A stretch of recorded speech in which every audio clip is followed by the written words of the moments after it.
Good morning, guys. Welcome to another episode of Wake Up and Show Up with Cara Sharice, founder and creator of Pretty Passionate, and Dr. Lauren Borden. So as we wait for people to filter in and Dr. Lauren Borden to join, we will dive into the conversation. Good morning, guys. Good morning. Happy Monday. We're just waiting for Lauren to join us. Morning, Lauren. I see you, girl. I'm going to request you.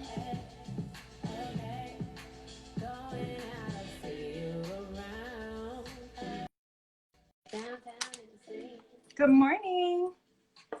Hey, girl. Hey, girl. Hey, I see you, boo. Hi. You're like, we both were texting this morning and we're like, we woke up late. You do not look like you woke up late. We had an agreement. I was like, I had to get it together. I was like, listen, we don't know where this clip is gonna be. That's true. It's cool. I'm wearing my hoodie. Everything's fine. How are you? I'm okay, considering the events of the world. Yeah.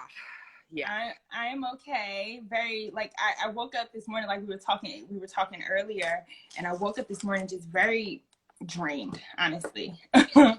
And I don't know, I think my brain, a mixture of things, obviously a mixture of what's happening in the world, and then obviously my business, and then like what can I do, and just a lot, right? All the things.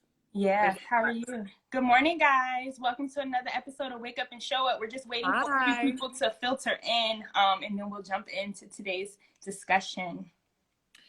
Yeah. Hi, everyone. And Kai, thanks for asking. Yeah, I am doing okay. It feels like we have entered an alternate universe, except it's not an alternate universe. It's just that like the blindfold has been ripped off, I think, for a lot of people. And it also just feels like there's a lot, and I have this very interesting combination of feeling fired up because I'm like, all right, like it's time to do some, like make some changes and like do some things and like actually, I don't know. I feel fired up and purposeful, but also very heavy and very sad, like a lot of grieving. So yeah, given what's going on.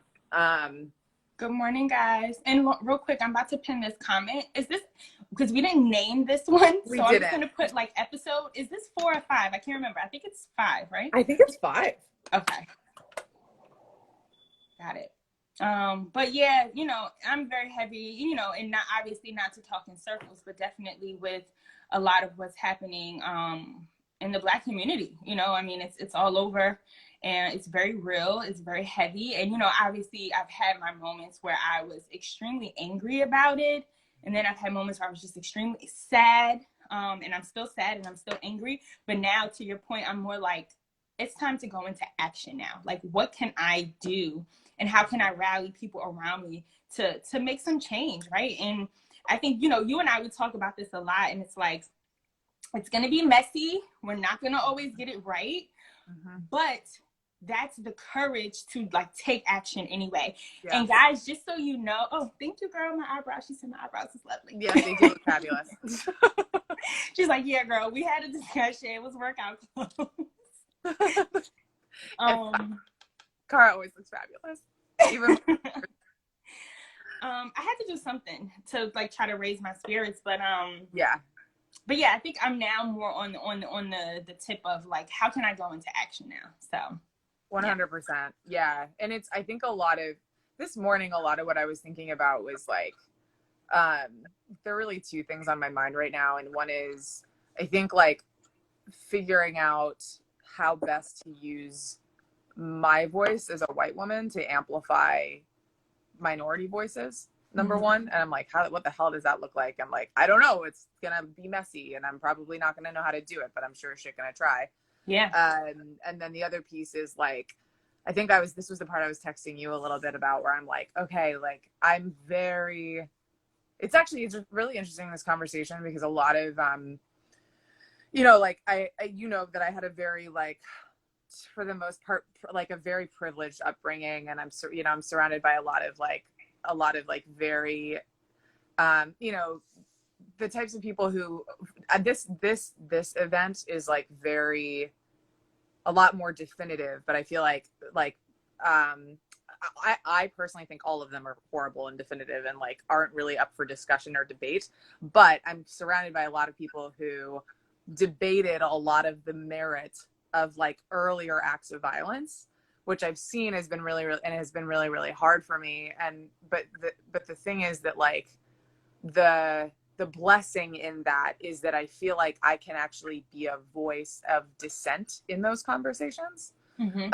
And how best to actually be be a leader in the communities that I've grown up in, and actually like really kind of support other white people in knowing how to be an ally.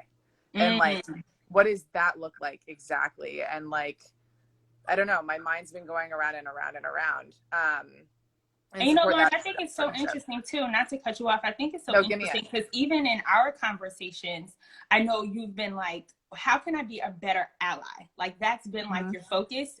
But to hear you say, to be a leader and a voice in other communities, or in your community around other white people and white women, white men, and whatever the case is, it's so interesting because you're still figuring that out yourself.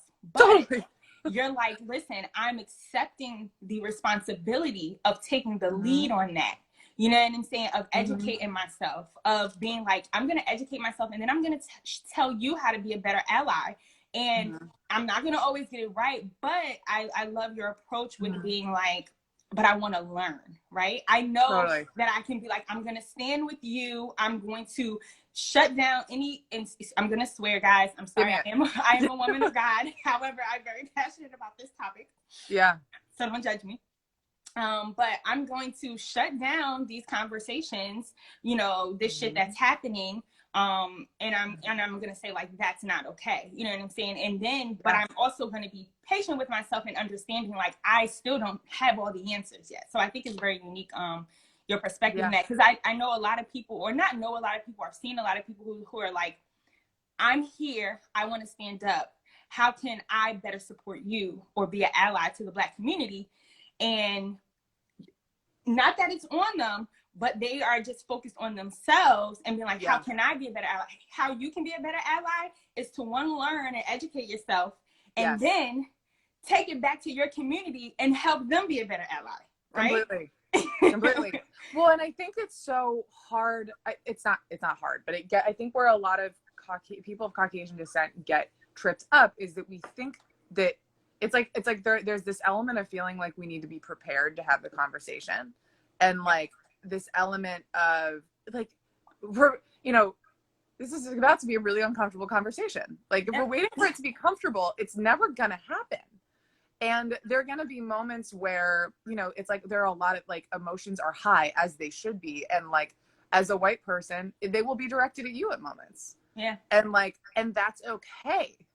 Like that's actually okay, and being like actually allowing space for all of it, and really figuring out how to like, it's about how like Cara, how to amplify your voice it like other voice, like we've had recognizing our privilege and realizing where we've had seats at the table, and like building other tables or stepping away for somebody else to move in. And I don't know how to have the conversation. I'm figuring it out. But yeah, and I think it's like we're hitting this tipping point where it's like we can't wait anymore. So you have to just go. And I think that's like the theme of our conversation. That is the theme of the panel or conversation that we're having tomorrow night. And guys, just so you know, the flyers on my page, I'll reshare it. It's a free conversation. It's tomorrow night at 7 p.m. We'll be having it on Zoom. You just have to register so that you get the link. But it's myself, it's Lauren, and 3 other women. We have Michelle, who's Asian. We have Martha, who's Latina. And we have Stephanie, who's also Latina, Latina descent as well. And so we're coming together to have this really hard conversation, because at the end of the day, we're not activists, but we do know how we feel, right? Mm-hmm. And we're not activists in the sense of what we think an activist should look like, but essentially we are, right? Because Mm-hmm. I posted on social media, you know, activism is seeing a problem and then being okay, you know, waking up to the problem and then being okay to roll up your sleeves and be like, okay, what can I do? What action can I take to help fix this problem? And so all 5 of us have come together to have this conversation about race, right? About privilege, about what's happening in the Black community, about how can we stand together to fix this problem, but then also use it as a catalyst to stand with each other in the face of any injustice, right? And so, but then more than anything, the bravery to show up for these moments. I think there's something in that because and to show up what's authentic to you, right? So I think a lot of people are like, well, I'm and I have posted this as well, like not everybody's a revolutionary, not everyone's going to be on the front lines for whatever, and not everyone may take a stand in the way you decide to take a stand, but that doesn't mean that they're less passionate about it, as you know, as long as they're doing something. And I think just having the bravery to like do something and having the bravery to be okay with this is what my activism looks like and I'm taking this stand. And so we'll get into all of that conversation tomorrow at 7. If anybody wants to, you know, just dive in a bit more. But yeah, this week has been very heavy. And I know, yeah, it's very heavy. Well, and it's so fascinating too. I was reflecting on this. Did I say this to you over text? I'm like having a hard time remembering which of our conversations I've had like out loud and what I've been like, I need to talk to Cara about this. But it's crazy to me that the timing of things. Like, so it's not crazy to me that this is happening because it's like the unfortunate reality is that this is something that happened, like that is very unfortunately normal, and that is the problem, and that is the thing that we have to look at. But the timing of it, it's coronavirus and we're all quarantined with no place to look other than our phones and the news, and then this happens and it's like the eyes are on this situation, and like social media, like the photos circulating social media, and like and it's like it's almost like the universe is looking at us and it's like, you don't get to look away this time. You don't get to be distracted this time. This is happening. You have to pay attention and you have to do something about it. That's actually a really good observation. I didn't even think about it like that. I did like in terms of like you don't get to look away this time, you know, because as a Black woman, I don't get to look away from it. You know, as a Black community, we never get to look away from it, even in moments where it may seem like there's no racism there. I mean, I remember before I was at Essence for the last 4 years of my life, and it's such a unicorn job because obviously it's a magazine for Black women, and like 95% of our staff is Black, you know, and we had some white people in as part of staff. We had some Indian people, some Asian people, but in that space it was like, oh, you know, I'm home, but excuse me, it wasn't the reality of the world, right? But it was our space. But before that, I was working at like places like iHeartRadio. I was working at places like 17 Magazine. I was working at places at like OK Magazine. I was working at places like Complex. And Complex was very mixed and diverse. But all those others, I was a lot of times the only Black person on that team. When I was at iHeartRadio, it was a marketing team of 26 people. I was the only Black person on that team. And while racism wasn't in my face per se, it was thick, you know, and you notice things. And so I don't get to look away from moments like that and to and be like, I don't want to navigate that today. So to your point about what's happening in the world and everyone's home and everyone's quarantined, you're like, you don't get to look away right now. And I think now people are like, you know, what was once invisible wasn't really invisible. It's what people chose to see, or maybe they didn't have Black friends, or maybe they just didn't understand. And I want to get into a little bit of white frailty, because I think that's my God, yes, we got to get into that. But in a lot of situations, especially, you know, white people, it's hard to have this racism conversation. Totally. And so in moments where we don't want to have the conversations, it's like now we have to have the conversations, and you have to see and feel the pain. And I think that's different this time because people are seeing it and they're feeling it this time. Yes. Well, and I think I had a conversation with a really good friend yesterday where I caught myself I think I said something, I realized I just said it again, or some version of it where it was like, we don't get to look away this time. That's a really privileged statement. Like the fact that even that some communities, it's like, I even look at myself, because I've even been very, like, this is something that I've been very passionate about. And I have to acknowledge that my pattern has been, I get very fired up. And that sustained effort and that sustained focus on this topic has been more touch and go, because my life is such that it's not in my face all the time, because I'm a white woman. And I think like the first part of disassembling that is acknowledging that to a certain degree it's normal, not saying it's okay. Right. Not saying it's okay, but it's normal, because like the unfortunate thing is that it's normal. Right. And so what do we need to do to actually dismantle that so that it's not normal anymore? Because it's just because it's normal doesn't mean it's okay. And so it's like, this is the fact of the matter is that like everybody's eyes are now on this, and it's to a degree eliminated that element of privilege where certain communities can stand to turn off the news, can stand to look away, can stand to get lost in their work or whatever, and not be super confronted with the realities of what's going on. And like, yeah, and that's got to change. So, and I think also, and I love that you brought up, it's called White Fragility. I don't remember the name. I don't remember the name of the author off the top of my head, but I think everyone in the world, like 100% every white person needs to read White Fragility. I think that it would be wonderful if everybody read it, because it's helpful to understand it. And I think an important caveat here is like, I think white people, like speaking to the white people in the audience or whoever watches this, it is not Black people's job to educate you on how to eradicate your own racism. And that is the unfortunate truth, because we want to do it right, and we don't want to make asses of ourselves, but like, we're probably going to.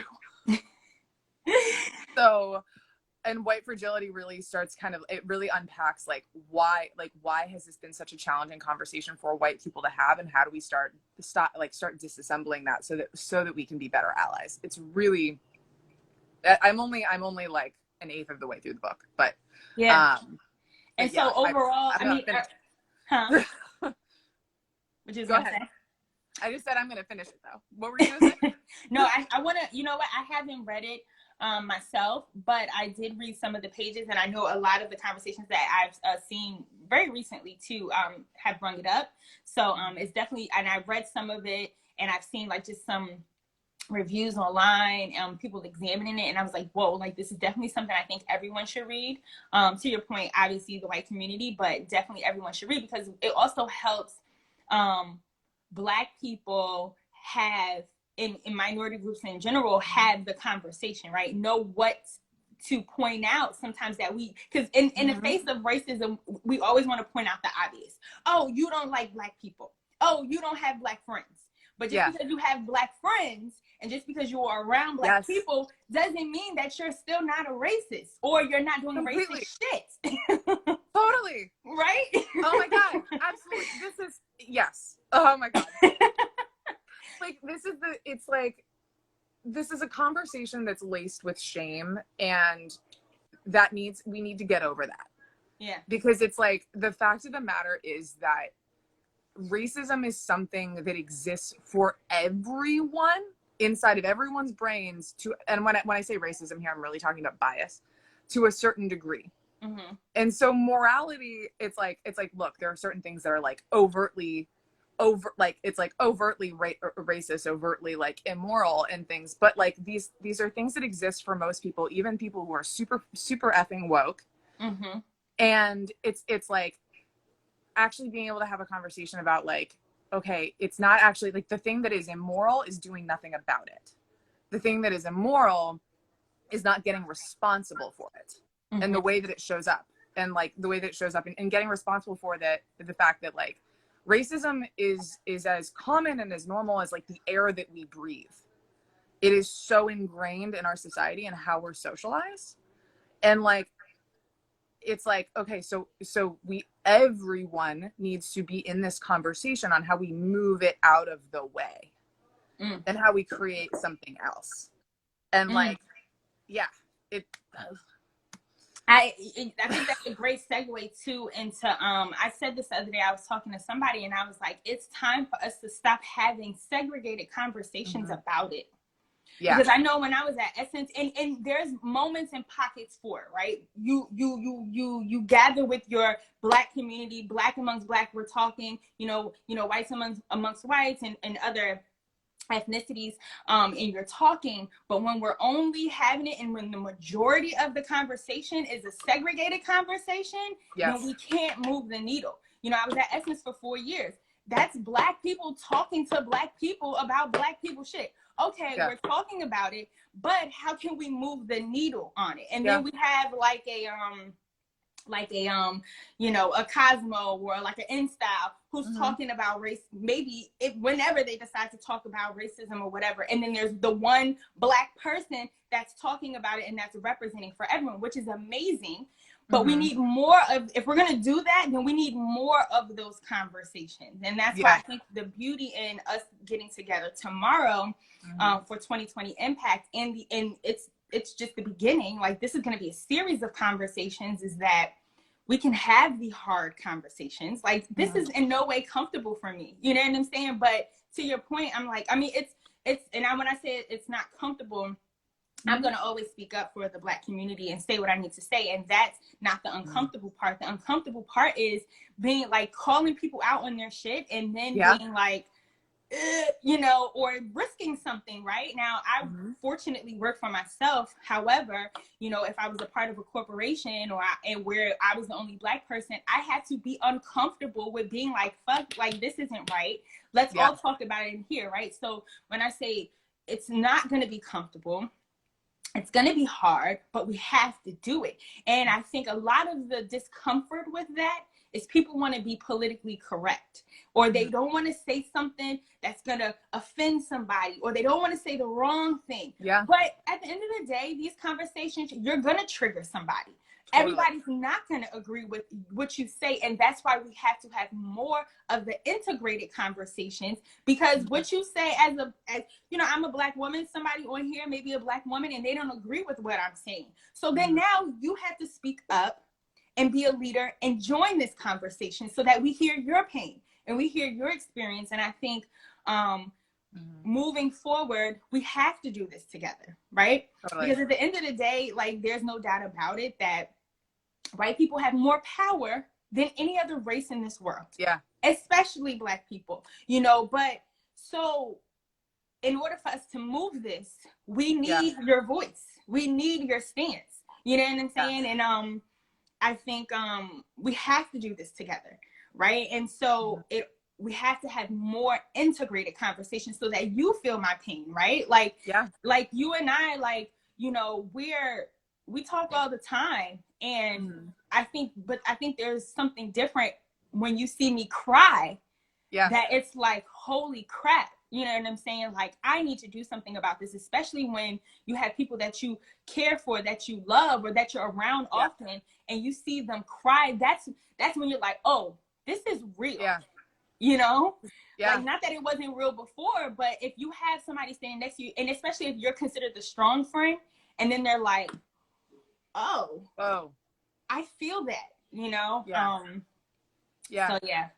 Well, having those shared connections, and I'm so grateful for you for like so many different reasons. And our conversations around this have really like illuminated even more of that, because I'm like, I think being able to grow in the way where like we have such a strong friendship that like I have no doubt, like I can say, like, if I can say something, I can get messy, and I can trust you to go like, hey, Laura, that was super privileged, or whatever. Or like, hey, like, I hear a little bit of your white privilege coming out, and I can be like, oh, good point. And I can like look at it, and because Yeah. I know, because for you, like, and that's, and obviously like that's not, and I think as a white person, I can't expect people to do that for me, but for me it's created a really safe space to like to be able to explore some of these more challenging conversations, and like Mm-hmm.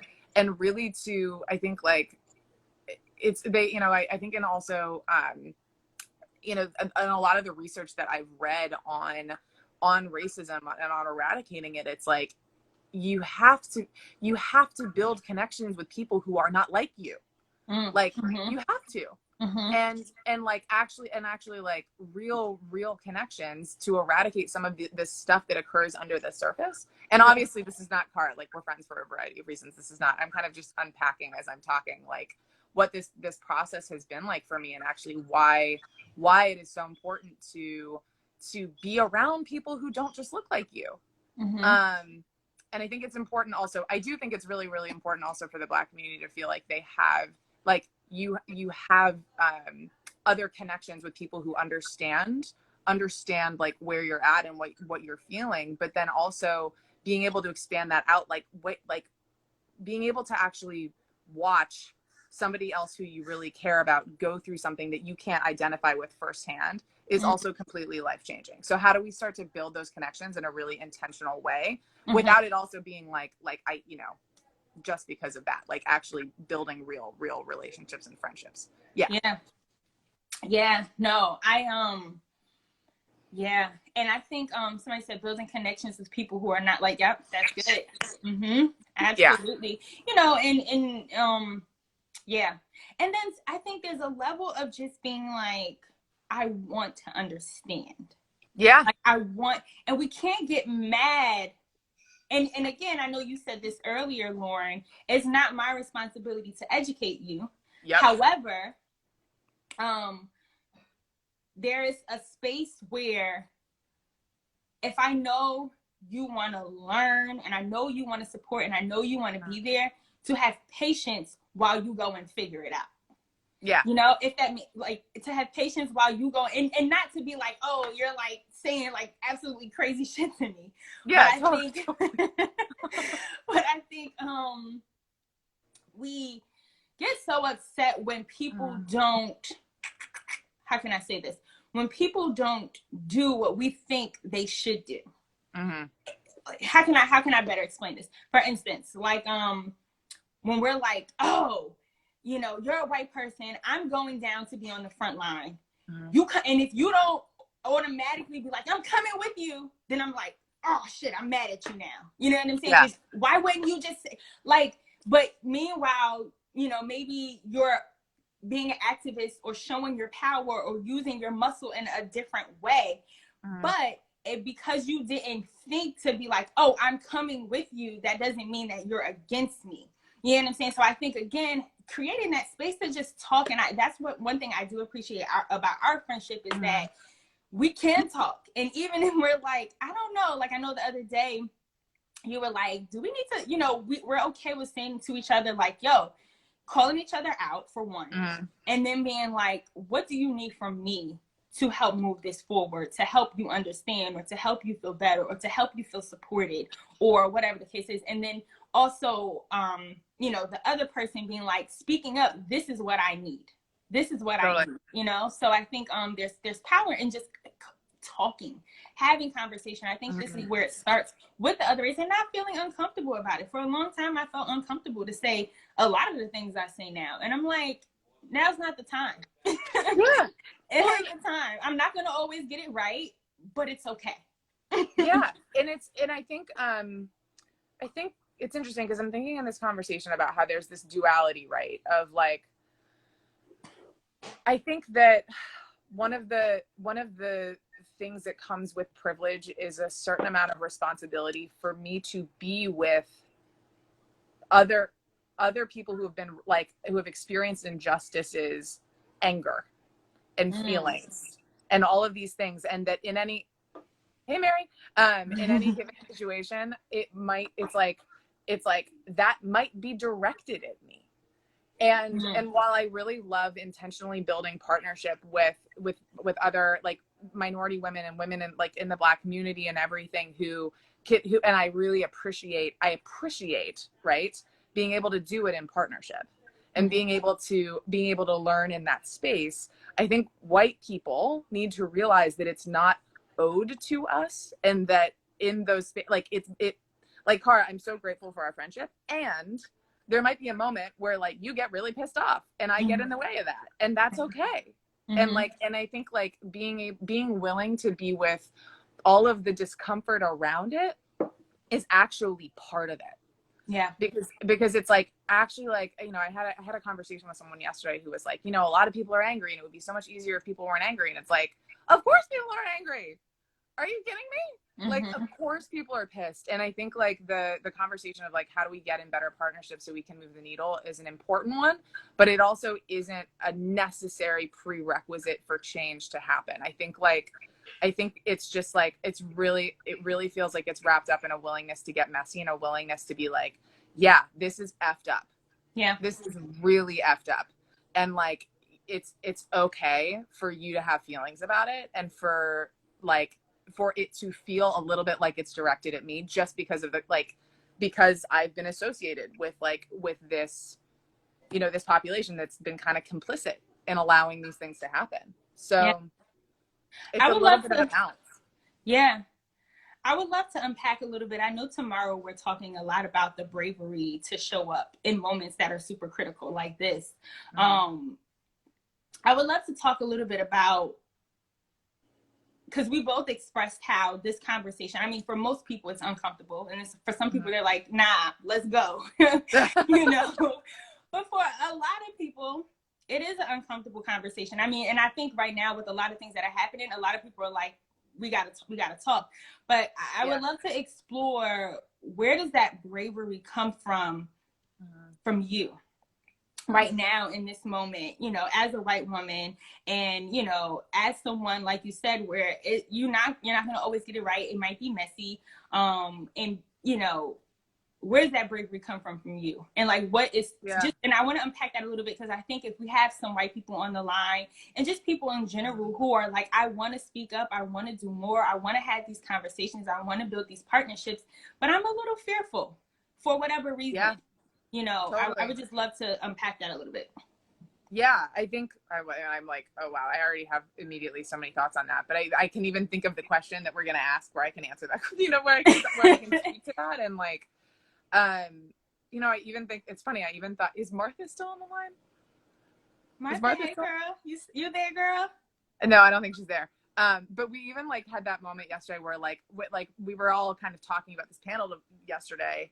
And Martha said something, and there was like a split second where I was like, oh shit, it's about to go down. I was like, oh my God, I feel so called out right now. Do you remember that? I was like, oh my God.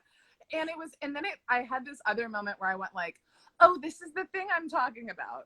I was like, oh, this is the work. Like, this is actually the work. Like, my ability to actually be with that when, you know, it might feel like it's coming at me, and be able to still have a productive conversation and also have, and Martha, like, so much love. Like, this is, you know, like, I'm so glad she said it, because it actually it actually opened up the conversation. And it was like, but if I had, as a white person in that moment, shut down and been like, it's coming at me, or gotten defensive, then the whole conversation, the direction of the whole conversation shifts. And it's like, really like, I love that you brought this up, because I think a lot of the point of our conversation tomorrow is going to be like, how do we actually, like, this is going to get messy, but if the highest thing that we're committed to is eradicating this thing, is love, is actually creating strong communities, how do we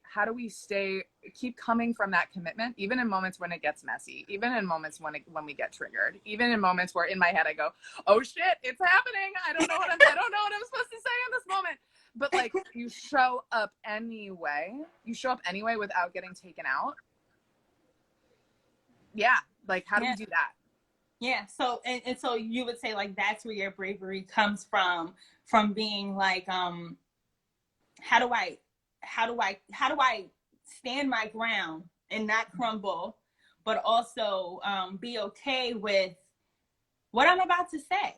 And be, you know, I think people are afraid to speak because they're like, I don't know what to say, or I don't know how to say it. We're trying to get it right. Yeah. We're trying to get it right. And it's okay. It's okay. It's your experience. It's your experience. Also, do you want me to answer that question now? I realized I was kind of talking around it. Yeah, I need you to answer just a little bit. Cool. I thought we were like teasing it, so that was why I didn't dive in. Where do I get the? Man, I mean, you don't have to go full on no, because I know we're gonna talk about it. We're gonna need to unpack that tomorrow because that's a really good question. Like, for me, it's just I think it's really deeply tied to my personal sense of right and wrong, and like, and I've had a lot of practice as a coach being with things that feel like they're coming at me, but recognizing that actually it's like they're coming at me because I'm the white woman in the room.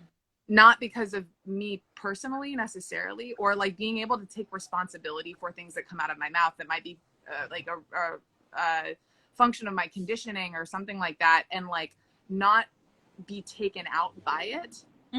By that feeling of like that discomfort is something that I practiced and I used to be horrible at in my life in general. And I think for this, so one is practice, literally practice, being able to like feel confronted and triggered and still be like, okay, I feel triggered in this moment. How do I generate something productive from it? Yeah. And you know what? Let me take a step back. Yeah. You don't have to share how to do it unless you want, unless that's part of it. Like, I just want to know, like, I'm unpacking as I'm talking. I'm like, I know. don't know. You do that. But no, but give me what is your bravery to say, I got to lead this? So earlier in the conversation, you said, you know what? I want to be a leader to take back to white, other people in my community and the white community and say, this is how you be a better ally. Yeah. That takes bravery and courage for some people, for a lot of people, to take that responsibility. Totally. What makes you want to say, like, I got to do this? For me personally, it's watching other people in pain. Like, that's really, I think that's always kind of been my, I was talking to someone about this the other day. Like, I don't think I'm unique though. I actually don't think I'm unique in that sense, but I think like the things that we're now seeing are getting loud. It's going to keep getting louder, guys. It's going to keep getting bigger, and like the it's like I feel like it's just getting so flippin' loud. Like we can't afford to be taken out by it anymore. But so for me, it's really about seeing pain and being like, okay, if I can move the needle even a millimeter, and what it requires of me is to be uncomfortable. Like that is one millionth of the discomfort and the pain that we're talking about trying to eradicate and the wrongs that we are trying to right that have occurred over the course of history. Like if that's all it, like, I'm not saying it's going to be a cakewalk, but it's kind of like, it's just like a no-brainer. And I know that it doesn't occur like that for everyone. I feel like I have a lot of fire around like change and helping people, like actually really, really helping. And for me, when I'm in that conversation, I'm kind of like, I can be with a lot of my own emotion. Yeah. And that's the practice piece. So yeah, I need to unpack that a little more before tomorrow. I'm like thinking about it. Yeah. But I think for me, you know, at the basic level of bravery, because we're going to unpack a lot of it tomorrow, so we don't need to go like super deep into it. But a lot of what I am doing now, not even just with what's happening in the Black community, but for me taking my leap from my 9-to-5, and being like, okay, I'm going to do this. I'm going to start this business. I'm going to be an entrepreneur. It wasn't just about starting a business for me. I saw a problem and I wanted to be a part of the change. And I knew that my business, the idea I had, was going to help that problem. You know what I'm saying? I'm like, I got to go all in on this. And when I see a problem and I'm like, I have something that can contribute to this. Like I have something, right? So then it's realizing your purpose. It's realizing like purpose. I have a contribution, right? Because because most of the time, and I think I wrote a post about this, most of the time, when you see a problem, most people, when you see a problem, you're immediately frustrated by it. But what stops people from going into action is that they think they can't do anything to fix it. Oh, I can't really do anything to fix it, so I'm not going to do anything. But the Yep. moment you realize I can change this, right? If you see two people fighting in the street and you know you can walk over and pull them apart and fix that, you're going to go into action. But Yeah. if you see a big crowd of people and you're like, ain't nothing I can do, you ain't going to go into action, right? Yeah. So I think the moment that people realize that I have something that can contribute to this, you're getting a download. Yeah, I am. But the moment people realize I have something that can contribute to this, that can relieve, even if it's just a little bit of pain, like you said, or provide a new perspective, or raise a vibration, or just create some type of, even just plant a seed of thought that could then spiral and be a domino effect into the change that's going to happen. The moment people realize that, that's when you go into action. And so for me, a lot of my bravery that comes with a lot of what I've done in the last year of my life, leaving my 9 to 5, I've risked a lot. You know what I'm saying? And so once you begin that risk, it's kind of almost like, okay, I can do this. But once you realize you have a contribution, you have something to give. And so with this, what's happening right now in the Black community and in the world, I know I have something to contribute to that. And I know it's my responsibility to contribute, to push the needle on that and to put that out in the world. And so I would say my bravery in this situation is that, because at the end of the day, when you know you could have broken up that fight between two people and that could have meant maybe somebody not getting severely hurt, that will eat you up for the rest of your life if you've never done it, if you didn't do anything about it. Right? Now, I know, so I think right now, we have to wake up and realize we have something to contribute to this, because the moment you feel like you have something to contribute, you will go into action, because if you don't, it will eat you up. Yes. You know what I'm saying? Because you could have been a part of change and you didn't help it. And so I think that's where my bravery comes from, a lot of it. But what did you get? I feel like you got a lot of stuff. Oh my God. I got so much from what you just said. I think you kind of articulated in a very, like, a much more eloquent way than I think I probably could have, the thing that was in my brain. But for me, it was like, I think I've really spent the last few years trying to understand, really trying to understand myself as a leader, understand what my gifts are, and identify my purpose. And my purpose, it was funny, as you started talking, I was like, oh, because that's my life's purpose. It was like, my life's purpose is creating change and helping people and like being a catalyst for other people to create change. Like, that is the thing that gets me up in the morning, and also and having that purpose is has been really, really key for me. And I think the thing that for a long time had been missing with me was I don't know that I can do anything about this. How am I supposed to do anything about this? And as you were talking, one of the things that I've learned about myself over the course of the last couple of years has been one of my superpowers is my ability to empathize and feel other people's pain. And two, something that's been a more recent development is my ability to be in a tremendous amount of pain and generate something powerful and be a leader in those moments. That is new. That is very, very new. And that took a lot of self-work, a lot. That said, I don't think either of those are necessary to have the courage to show up to this conversation. I think the thing that's necessary is that you understand what your version of that is. It's the overlap between gifts and purpose. And we now have a very clear, very distinct, very well distilled purpose that the universe has served up for us on a silver platter that is very hard to look at and is very confronting and disturbing and needs our attention right now. So what is your contribution to that thing? How does that look for you? Yeah, and to take it a step further, so the analogy or the example that I used earlier with this big fight, this is what it is.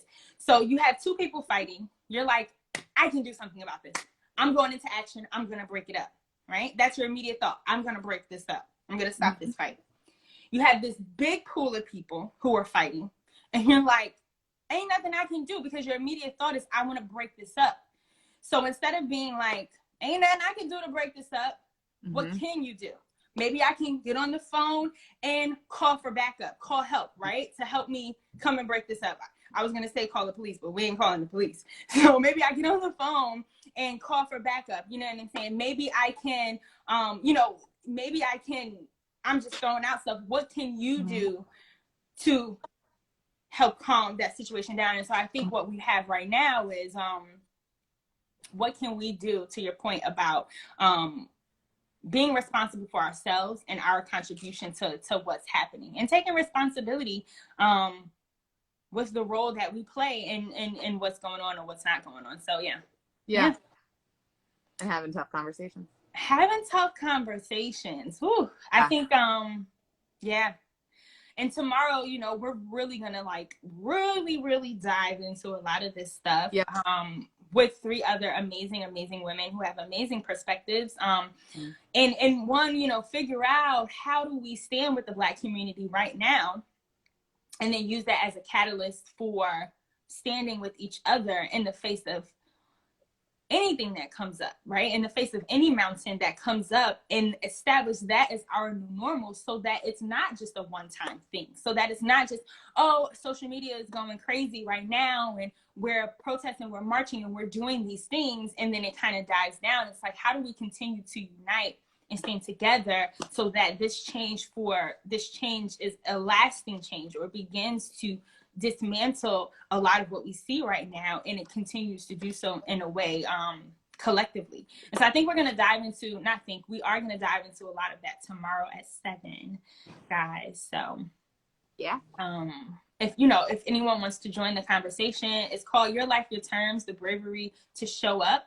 And again, we'll be talking about having the courage to really show up in key critical moments, like what's happening right now in the Black community, and then just moving forward as we continue. So what does that bravery look like? We'll also examine how privilege has played a role into a lot of what we see right now, but then also in us really stepping into our own freedom, right? What does that look like, having the ability to do that? Because over the past, historically, a life on your terms has been a privileged conversation, especially when so many people are just trying to survive, right? Yep. And so how can we examine privilege a bit and really unpack that? And how can we all just step up and do more? So yeah, this is going to be really good, y'all. You are not going to want to miss this. I'm very nervous, but I'm very excited about it.